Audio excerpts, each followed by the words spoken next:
pro segment on our show here, and we're calling it Moneyball, for lack of a better term.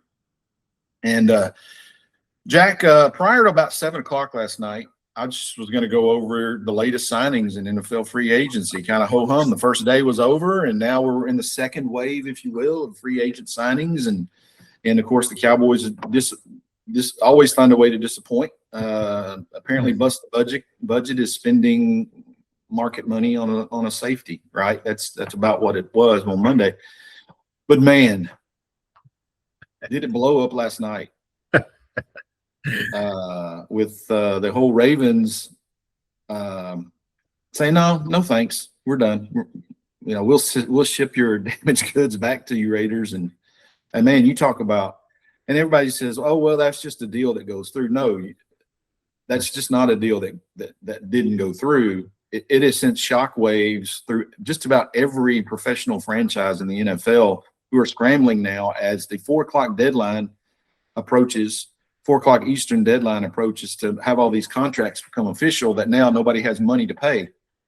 You're right. So anyway. Well, did you see what happened this morning? See, and this just happened right before we went on the air. So, I know you're talking about Max Crosby. I did see, yes. And I was listening the sports talk out of Dallas this morning, and they were kind of predicting that, it was going to look really, really fishy if this went down the way it did this morning, in which Trey Hendrickson, of course, is now signed with the Ravens. Yeah. Now here's the deal, Dave. Max Crosby is the guy. He's the guy everybody wanted. I am not disappointed the Cowboys didn't go all in and get him. Because here's number one, I was worried about the injury. I told my son, we talk about it a lot. I was, because he wanted him for the Bears. He's a Bears fan. Mm-hmm. And I'm like, dude, there's something more there than that injury. I mean, I know he said he wanted to play through it, but I just felt like he was more injured. And the main thing that I think with the Cowboys, they were more than one player away from being legit, and they were going to have to go all in on one guy. And obviously he would help. But if they're going to do that, they would have just kept Micah Parsons. So I'm not disappointed they didn't get Max Crosby. Now I hope the draft turns out a lot better than everybody's. I would love to see them do some moving up, get one, Sonny Styles or Alexander, get somebody, or David Bailey, get one of those guys and then see what happens there. But I love this time of year. It's the NFL. It's just so much. You can gripe about things and everything. They're so smart with the way they do it, because it's year round now. Yeah, they've turned free agency into a season. Yes, and people just live and die with free agency like they do real games. It's so much fun. But yeah, the Max Crosby thing, the didn't pass a physical thing. There's some weird stuff going on there. Yeah, and I see the Cowboys this morning have added have a signing to announce, and that is Jonathan Mingo, one of their own. They signed him for 1 year, $1.1 million. I got to be honest with you, I didn't even know he was a free agent. Yeah, they're doing they're taking care of a few guys that they probably need to keep that they saw can help, but they're the Cowboys. You got to see some splash move eventually. I like some of the things they've done, getting a few pieces and signing a few other dudes, but I don't know. I expect more from Jerry Jones. I expect Jerry to either disappoint me greatly or at least just shock me, and he hadn't done either yet. So we'll see. Well, I have a theory that I shared, I think yesterday, in my frustration as a Cowboys fan, and that is, I think Jerry is someone's put the reins on him several years ago. He is not the same gambler that he was back in the 90s. And I don't know if it's his son. I don't know if it's someone else in that building that he trusts, but he's not calling all the shots, because this goes completely contrary to what we got in the first 10 to 15 years of his ownership. He's just not acting in the same way. And he's screwed himself the last couple of years with the whole all-in comment, which meant nothing. And then this year it's bust the budget, and they're not busting the budget. And I said this yesterday, if you're going to talk like that, you have to understand you are going to have to spend money that makes you uncomfortable. And right now, he's just falling into this thing where he's comfortable. Yeah. He's not comfortable spending money. And I don't know how you can be the owner of the richest franchise in the world and be afraid to spend money. Maybe that's the key. Maybe that's why I don't have money. Yeah, that's again, and with Jerry, he can't win because if he does go out and bust the budget and spend on a big, high price free agent and it's a bust, everybody's like, oh, what a dumb GM. That's a typical Jerry GM move. He needs a new GM. He needs a GM. Yeah. And then if he doesn't do it, then he for whatever reason, then Cowboy fans are not happy there. And I'm a Cowboy fan. I understand. I don't know. I mean, bottom line, David, this, winning solves everything. If he has a year where he plays it a little safe, gets some good pieces, and they improve and win, and at least maybe even get to the conference championship game, then all the talking, and then everybody's, wow, that was pretty neat, and we're Cowboy fans, yay. But they got to do something. It's ridiculous to have that much talent that they've had over the years. Jerry's, I think what Jerry's biggest issue to me is that he fell in love with offense and just literally forgot that you got to play defense every once in a while, Right.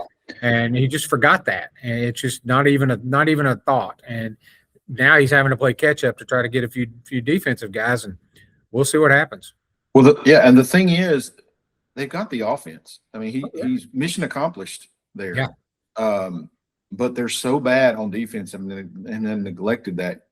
They're at a point where, hey, you have to be uncomfortable spending some money. And again, it's day 3. It's the beginning of day 3. There's still players out there, and they still got money to spend. And hopefully they will. And who knows? They may circle back and get back into this Max Crosby thing. Look, if the Raiders are willing to take, pennies on the dollar for him, I'm offering maybe a 3rd round pick next year, 4th round pick somewhere, maybe a couple of those things in the future, because now they're not going to get what they want. Yeah. What they wanted last week for him. But the jig's up on that. So, and the ripple effects we were talking about it, of course, anybody that's been following it knows exactly what we're talking about here, is that everybody's already spent their money. The Raiders have spent money. They do have the cap space to take him back, but it severely hampers their operations going forward with that. And I mean, the next thing to watch today is, any of these free agents who have taken on these deals that become official at 4, are we going to see them back on the market because now teams are moving much stuff around? It's just kind of a fascinating thing that, again, you said it, man. Anytime you think you have the NFL figured out, they come up with some different way of staying in the headlines. Oh, love it. And again, smart. I don't agree with everything the league does, but man, it's year round now, and they've created a monster with, free agency is a season. The draft is a season. The mini camps are a season. It's literally a year round thing, and money's money, and they're going to figure out how to make that money and get that money, and we're just the suckers that shell it out. So it is what it is. Yeah, a Twitter doesn't update fast enough for me right now. Yeah, it's like give me some more news. I know it's out there, and it's still coming here on day 3, and it'll extend probably into the weekend. We'll see. Oh, yeah. But anyway, they've certainly cornered the market in their off season, that's for sure. And again, I had a very poorly planned Moneyball segment this morning, folks. But so I'll put down WBC updates. And you saw my notes. Who's next behind the USA and Japan? Well, lo and behold, not so fast, my friend. Team USA now has to have help to make it into the knockout round after last night's debacle. Have you heard the story behind all of that? I haven't heard it. I mean, I just know the score and I know what has to happen, but No, it's Of course, Italy jumped out to an 8-0 lead last night. They held off the USA 8-6. When I first flipped over I didn't even have this on my calendar to watch last night. It was USA and Italy, for crying out loud. And we fought world wars against those folks and with those folks. It's like that. Okay, that's the extent of my USA Italy interest. But when I flipped over there and saw the score, and I was just like dumbfounded, and then I look at their lineup, and you don't have Bryce Harper in the lineup.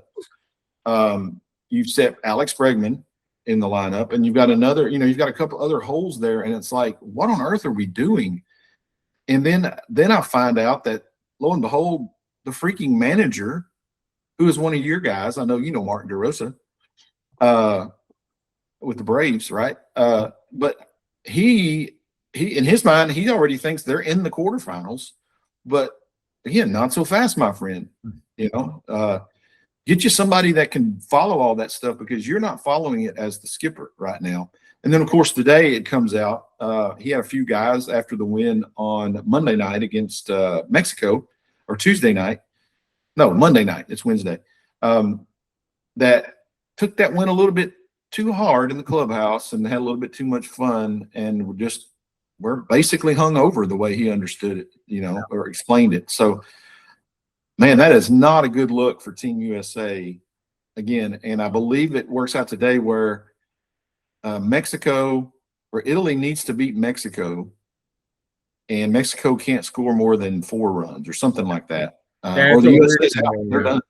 Yeah, and Dave, my deal on that, again, I watch it if I think about it, but what you just said is a great example of what it really is. Now, you're going to have guys that take it super seriously. Cal Rayleigh, okay, yeah, that's the kind of dude. If his own brother was on the other team, he'd want to take him out, and yeah.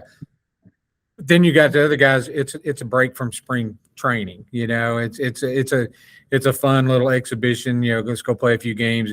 So I don't think you have an all-in mentality.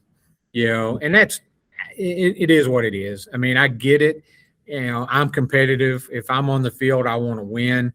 I just don't think that's the same way. It is for everybody. I'm not saying they don't take it seriously when they're on the field, but again, you win, you go celebrate. You lose, you go drown your sorrows. You don't put in the time, and obviously even the manager didn't put in the time that needed to be, because he didn't know the scenarios. So it's fun, it's good, it's fun to watch. It's baseball, but I don't take it too seriously. And that's the thing. And if I hadn't said so much on this podcast, it really wouldn't bother me. But I've kind of put myself out there a little bit. But it's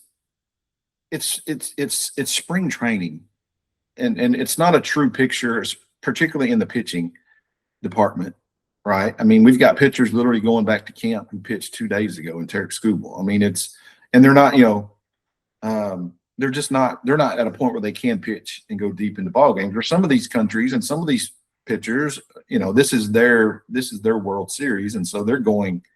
They're throwing 150 pitches out there, and so I do like the World Baseball Classic, and I've said that on this podcast. I love the atmosphere, but it's not a true representation because of the just kind of the weird timing of everything with spring training going on, particularly on the pitching side. But I don't want that to sound like it's an excuse, because yesterday. Team USA was my favorite to win it all, and now they may not make the knockout round, and it bothers me that their manager didn't even know that. Yeah, I'm the same way, but I'm a typical go USA guy. If they win it, I'm out chanting and running around and happy for them. If they don't, I'm like, it was an exhibition, didn't count. So I'm that kind of fan as far as this part goes. Hey, I'm always going to pull for the red, white, and blue, but I'm not gonna lose sleep if they don't make it or if they don't win it. Yeah, in 2 weeks from tomorrow, we won't even remember what's going on this week. Exactly. And again, I know that sounds like an excuse, but I just turned 60, so tomorrow I won't remember what we talked about today. So it's my whole life's an excuse at this point, right now. But yeah, it'd be interesting to see. I mean, they got to have some help. They need Italy to stay hot and beat Mexico for sure. Because if it gets into a 3-way tie, they go into those runs allowed kind of thing. And right now, Team USA is on the short end of that in a 3-way tie. So interesting stuff going on right now in the world of Moneyball, as we call it here on the Right Team Podcast.